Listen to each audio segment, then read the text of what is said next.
Bom dia, então, continuando a nossa revisão para a prova de anatomia patológica, vamos voltar um pouquinho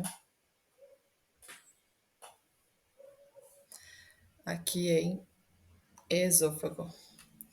Então, na esofagite, como eu havia falado na última aula, é uma inflamação que pode danar os tecidos do esôfago.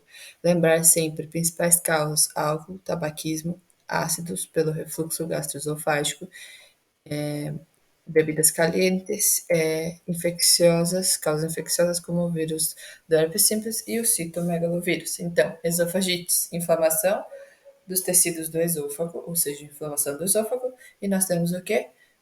Como principal causa, o refluxo gastroesofágico, tá? Macroscopia, lesões inespecíficas, né? Então, nós podemos ter ulcerações e acúmulo de neutrófilos, porque infiltrado inflamatório agudo. Aí nós temos a clínica, que seria a dor durante a deglução, e a complicação poderia ser hemorragia, estenose ou uma perfuração. Já caiu em prova sobre o desgarro de Mallory Weiss, né, que são da mucosa da união gastroesofágica, que são desgarramentos e se associa a muitos vômitos, e principalmente quando o paciente está com intoxicação alcoólica, ok? Esofagite por refluxo. Então, vamos lembrar, recordar, a esofagite, ela tem várias etiologias, ou seja, etiologia variada, mas tem um tipo de esofagite que a gente fala que ela é principalmente pelo refluxo, apenas pelo refluxo, né? Então, que seria pelo refluxo do conteúdo gástrico do esôfago, que vai inflamando ali o esôfago, vai irritando essa mucosa e depois causa, por fim, a esofagite. O refluxo gastroesofágico é causado por uma relaxação transitória do esfíncter esofágico inferior e ele faz com que volte, então, o alimento, né, ali, aquela parte do suco gástrico. Depois nós temos os fatores de risco, que são as principais questões da causa, né? O álcool, tabaquismo, obesidade, embaraço, hérnia do hiato e aumento do volume gástrico. O embaraço também poderia ser pelo aumento do volume gástrico, tá? Porque ele pode levar os órgãos um pouquinho, elevar os órgãos e aí pode causar o refluxo, ok? Ou seja, aumento da pressão intraabdominal. Macroscopia, hiperêmia, tá? O que é hiperêmia? Essa parte mais vermelha que a gente viu ali na imagem, que é pela irritação, tá? E aí, depois a gente tem na macroscopia hiperplasia epitelial, ou seja, a gente tem o aumento do crescimento das células, elongação das papilas, os eosinófilos e os neutrófilos e uma dilatação dos vasos, tudo pela inflamação. Clínica, pirose, que é a queimação, a disfagia, que é a dificuldade para engolir, e essa erge, né, a regurgitação. Complicações, ulceração, hematemese, vômito com sangue, a melena, que pode ser as fezes com sangue, estenose, ou seja, diminuição da luz do esôfago, e o esôfago de Barré, ok? Aqui a gente tem o infiltrado inflamatório, que são os eosinófilos, tá? Isso aqui é tudo eosinófilo.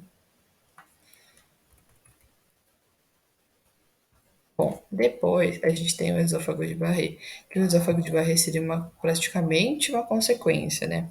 Que seria a metaplasia intestinal dentro da mucosa escamosa do esôfago, que é uma complicação do refluxo gastroesofágico crônico. Só que aí nós temos que pensar, por exemplo, qual que é a principal causa da esofagite? Nós temos o refluxo gastroesofágico. Então, se eu tiver uma esofagite, consequentemente, eu vou ter um esôfago de Barré. O esôfago de Barré, ele afeta principalmente homens brancos a partir dos 40 anos de idade. E a afetação na macroscopia é 2 a 3 centímetros por em cima do esfíncter esofágico inferior. Ou seja, aquele esfíncter esofágico inferior que está relaxado lá no refluxo, é por cima dele que nós vamos ter o esôfago de Barré, ok? Presença de mucosa rojiça, ou seja, avermelhada, e formação de languetas, que eu vou mostrar mais abaixo na imagem. Na microscopia, a metaplasia gástrica ou intestinal e abundantes células caliciformes metaplásicas, ou seja, aquele epitélio esofágico ele se modificou, ele foi modificado por um intento de reparação que é reversível, que é a metaplasia gástrica ou intestinal, ok? Ó, devido à acidez local, se produz uma lesão no epitélio, que é a metaplasia.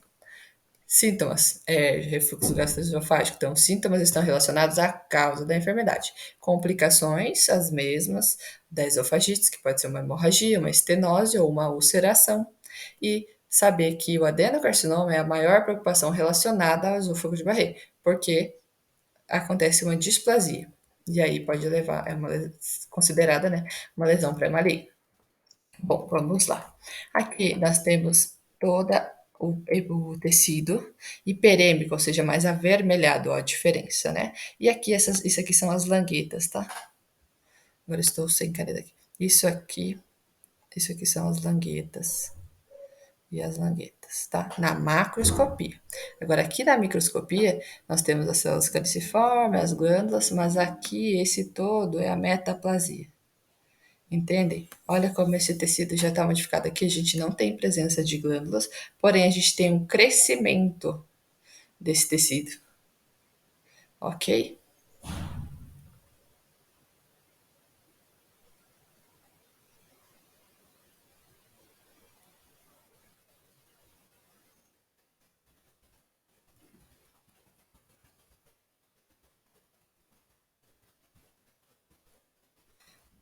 Tumores esofágicos. Importantíssimo lembrar novamente do carcinoma epidermoide, que é uma neoplasia maligna de tipo epitelial que afeta o esôfago e produz células escamosas, diferente do adenocarcinoma que afeta e produz um padrão de crescimento glandular, tá? Inicia com uma lesão in situ, que é a displasia, tá? E se localiza no terço médio do esôfago. Afeta mais homens a partir de 45 anos. Fatores de risco. Principalmente, novamente, álcool e tabaquismo, consumo de bebidas calientes e antecedentes de radioterapia. Depois, a gente tem que entender que, então, ele começa com a lesão in situ, aí nós temos displasia escamosa, e essa lesão da displasia escamosa se denomina na neoplasia intraepitelial ou carcinoma in situ, ok? Macro, lesões precoces e lesões avançadas. Lembrar principalmente que pode ser pequenos engrossamentos a modo de placas ou tumor ulcerado infiltrante. Então, se eu botar assim, tumor ulcerado infiltrante, massa ulcerada infiltrante, está correto. Microscopia, lesão moderadamente a bem diferenciada e a característica principal que são os nidos de queratinócitos ou nidos de células malignas, que é a mesma coisa. Ok? A clínica, principalmente forma insidiosa, ele é um câncer lento, não de crescimento lento, desculpa, ele é um câncer que ele se manifesta de forma lenta na clínica, ou seja, em forma insidiosa, rapidamente ele está ali evolucionando, mas eu não tenho disfagia ou dinofagia. Depois, quando eu tiver já os sintomas, é quando ele está em maior evidência, digamos assim. O prognóstico é mau, já que é um câncer maligno, e a supervivência é 5 anos. De 5 anos é menor que 20%, quando ele é avançado. Então, aqui nós temos uma massa irregular. Olha como está bem, totalmente irritada essa mucosa com a úlcera.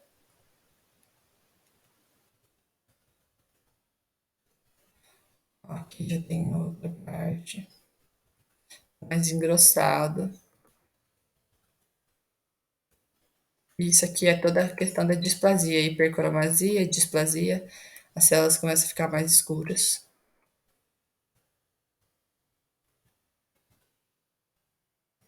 Bom, falando então ainda sobre esôfago, nós temos o adenocarcinoma.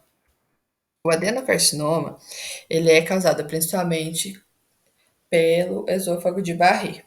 Então, vamos lá, voltando antes o que nós falamos, nós tínhamos o quê? Esofagites. Aí depois nós tínhamos a principal causa de esofagites, ERG. Vou botar entre parênteses aqui. Depois da esofagites, a gente tem esôfago de Barré, caracterizado por metaplásia. Essa metaplásia, ao longo do tempo, ela vai se transformar em uma displasia. Ou seja, tem displasia do carcinoma epidermoide, mas também a gente encontra displasia no adenocarcinoma. Porém, lembrar que o esôfago de Barreira está ligado ao adenocarcinoma e não ao carcinoma epidermoide, porque os principais fatores de risco do carcinoma epidermoide são tabaquismo, alcoolismo, bebidas calientes, né? Diferente do adenocarcinoma, que a gente fala que uma das lesões pré-malignas precursoras é o esôfago de Barreira, ok? Adenocarcinoma. E aqui, carcinoma epidermoide, que temos ao o tabaquismo.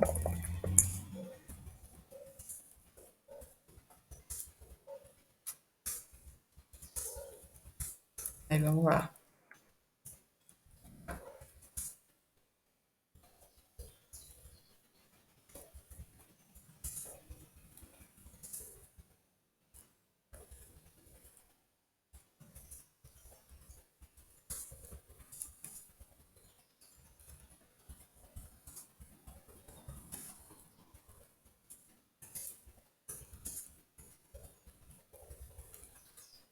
Ok, vou botar até de outra cor aqui.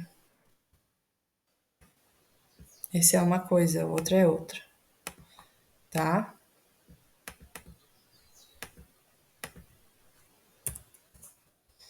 Continuando, então.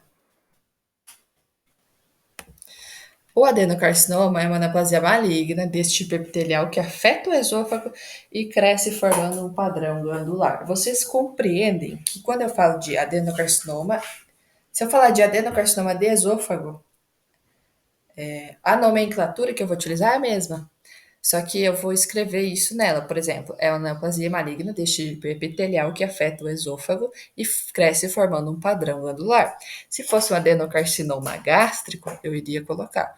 É uma neoplasia maligna deste tipo epitelial que afeta o estômago ou o cólon também, que pode ser adenocarcinoma de cólon, e cresce formando um padrão glandular. Então, o que muda aqui seria o órgão afetado, ok? Porém, a patologia é a mesma, mas ela pode se apresentar diferenças na macro e microscopia por causa do órgão, ok? Por causa da localização. Então, adenocarcinoma, a maioria se origina no esôfago de Barré e localiza no terço distal do esôfago. Frequente em homens de raça branca, assim como o esôfago de Barré, que é frequente em homens de raça branca. Fator de risco: esôfago de Barré, displasia de Barré, tabaquismo e obesidade. Então, patogenia. Opa, desculpe. Na patogenia, ocorre esôfago de Barré, posteriormente uma metaplasia, ou seja, que é a metaplasia que a gente vê lá no esôfago de Barré, a displasia e o carcinoma invasivo. Por quê? Porque nós temos uma mutação na TP53, que é o gene supressor tumoral, ok? Macro, lesões precoces, placas planas ou elevadas, e nas lesões avançadas a gente tem massas exofínticas com infiltração difusa. Na microscopia, nós temos tumores que formam glândulas e produzem mucina. Então, característica geral de adenocarcinomas são tumores que formam glândulas e produzem mucina, ok? Se pedir isso, você tem que saber, adenocarcinoma, glândula, mucina.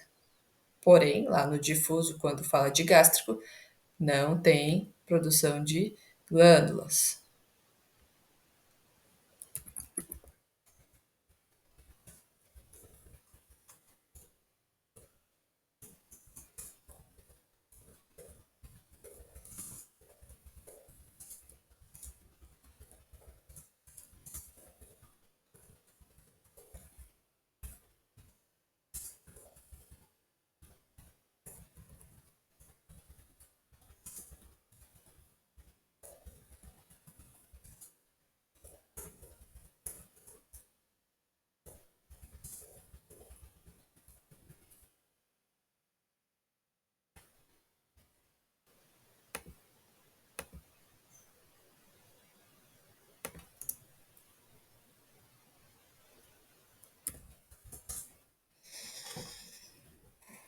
Ok, entendido a diferença entre isso. Tem que saber. Que rápida para vocês entenderem. Continuando. O prognóstico. A supervivência de 5 anos é inferior a 25% dos casos avançados. Então, o adenocarcinoma pode ser limitado à mucosa ou submucosa, aí a supervivência seria a 5 anos de 80%. Aqui, então, nós temos um adenocarcinoma, aqui já seria ó, um esôfago de Barré que evoluiu para o adenocarcinoma, ok?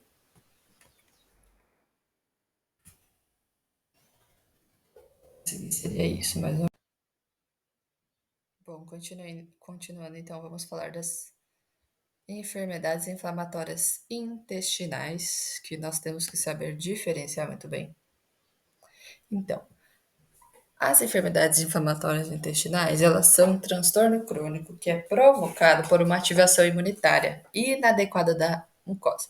Ou seja, essa mucosa pode ser irritada e aí o nosso sistema imune vai lá e se ativa e faz essas inflamações, esses tipos de resposta.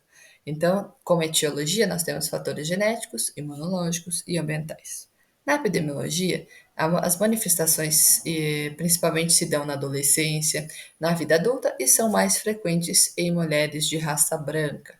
A patogenia, então, é uma consequência da combinação desses fatores, ou seja, de interações inadequadas, né, do hóspede da flora microbiana intestinal, que vai causar essa resposta imunitária no paciente.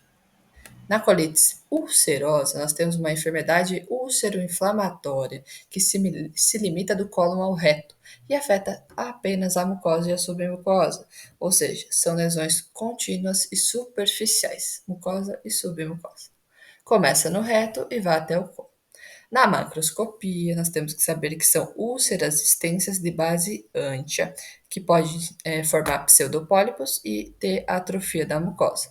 Não tem um engrossamento mural, ou seja, engrossamento de toda a parede, e a serose está normal. Também não há estenose com diminuição da luz do colo, ok?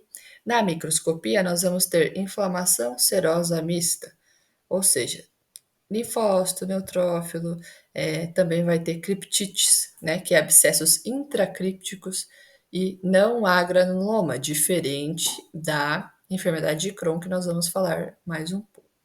Também pode ter uma displasia e levar a um câncer de cólon.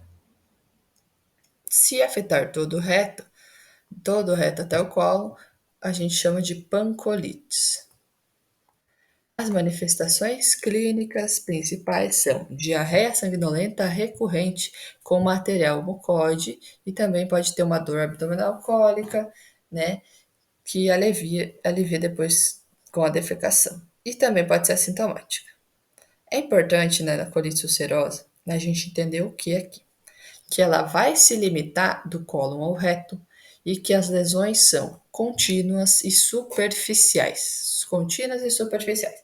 A gente não tem estenose, não tem granuloma, manifestação clínica principal vai ser uma diarreia sanguinolenta, persistente, né, recorrente, e essa dor abdominal. Também lembrar que ela vai ter lesões cutâneas, que são importantes, que seria o eritema nodoso, o pioderma gangrenoso e colangite esclerosante. Todas essas estão associadas à questão da imunidade da enfermidade, da questão imunitária. O diagnóstico: biópsia, ou seja, por colonoscopia. Outra coisa que é importante saber é os testes. Aqui a gente vai ter o ANCA positivo e o ASCA negativo, diferente da de Crohn. No Crohn nós temos ANCA negativo e ASCA positivo. Bom, então aqui nós temos o quê? Temos uma imagem que demonstra toda a nossa o nosso epitélio afetado, né? Uma mucosa granular roxa e uma mucosa atrófica.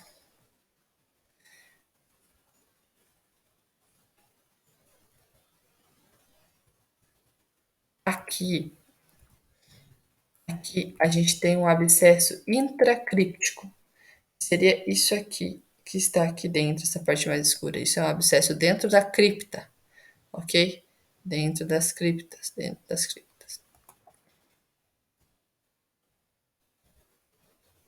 A enfermidade de Crohn, a gente tem uma enfermidade inflamatória crônica que afeta o revestimento do trato digestivo e pode afetar qualquer área do tubo digestivo diferente da colites. A colites é do reto ao cólon, a enfermidade de Crohn é da boca até o ânus, ou seja, é transmural também porque afeta toda a parede. Já na de colite ulcerosa não tem afetação de toda a parede. Aqui afeta homens e mulheres e se chama de enfermidade de Rico. Localizações frequentes: íleon terminal, válvula ileocecal e cego. Na macro, a gente tem que saber que as lesões são bem definidas e salteadas. Tem úlceras e podem progressar a mucosa. As úlceras podem ser elongadas, serpiginosas e ter aspecto empedrado e de fissuras, diferente lá da colites ulcerosa, que a gente não tem esse tipo de manifestação. As lesões não são salteadas e não tem esse aspecto empedrado e nem fissura.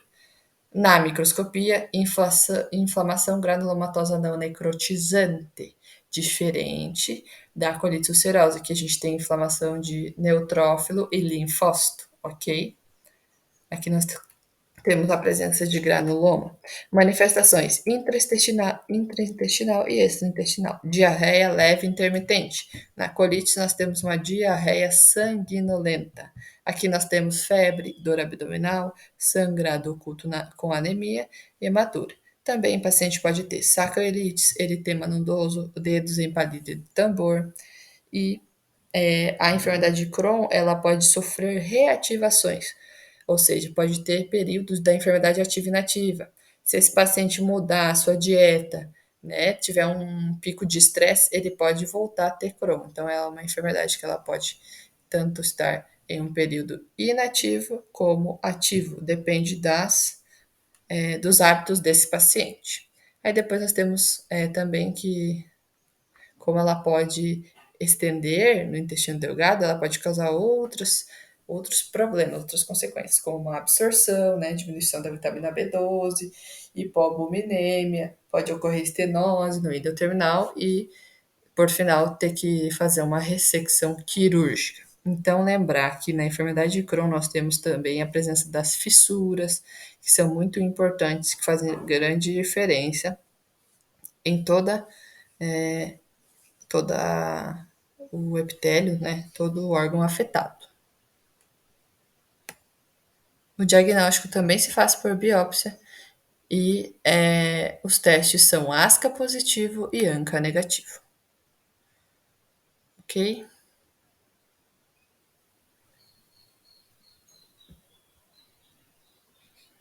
Aqui a gente tem uma imagem. Bom, aqui essa imagem a gente pode ver melhor, por exemplo. Vou explicar para vocês. Na enfermidade de Crohn, a gente tem estenose e a afetação é de toda a parede, tá? Toda a parede. Já aqui, na colite ulcerosa, a gente não tem a presença dessa estenose, dessa diminuição da luz do órgão, ok? E aqui, nesse caso da colite, nós temos os pseudopólipos, que são várias protusões. Lembra os pólipos? O que é massa que protui a mucosa de um órgão oco, ok? Então aqui nós temos, ó, aqui são vários pólipos, pólipos, pólipos. Aqui não se tem pólipos, ok? Aqui já é mais questão inflamatória. E aí, essa questão aqui que está mais escura, essa imagem aqui, essa parte mais escura, demonstra que a afetação é do cólon ao reto, ok? Cólon ao reto. E aí, nós temos aqui a enfermidade de Crohn que demonstra que pode ser uma afetação do colo transversal, uma afetação mais intestinal. Então, são vários lugares que podem estar afetados. Ó, aqui mais imagem da colite ulcerosa, novamente. Como está tecido de granulação. Lembrar que é limitada ao cólon, são lesões contínuas e superficiais, diferente da enfermidade de Crohn, que são lesões salteadas. Ó, também tem incidências maior nos Estados Unidos, está ligada a esse HLA-B do 27, mas isso não é importante assim para a prova. Saber que mulheres têm predomínio. E Crohn, saber que é diferente, que a afetação é transmural, afeta toda a parede, causa estenose. Ó, saltatória, transmural, granuloma não caseoso, que é a manifestação, e as fístulas, fissuras, ok?